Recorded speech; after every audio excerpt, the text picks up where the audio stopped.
Rizq Allohdan birodarlar. Hunarimizdan emas, otamizdan emas, ishxonamizdan emas, shepdan emas. Kimdan? Allohdan. Sen tirikmisan? Demak rizqing bor. Agar rizqing tugagan bo'lsa, o'lasan. Shuning uchun musulmon odam o'zini xor qilmaydi.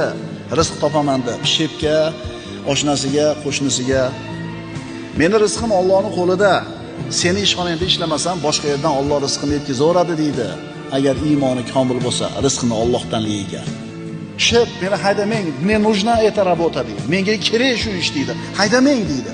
Alloh taolo rizqni bitta eshigini yopib qo'ysa, boshqasini albatta ochadi. Chunki siz tirikmisiz?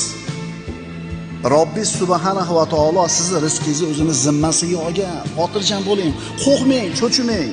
Kursda o'ynashdan ham qo'rqmang, do'konlar buzilib ketdi desa ham qo'rqmang. Sizni rizqingizni Alloh o'zini zimmasiga olgan. Xotirjam bo'ling, xotirjam bo'ling.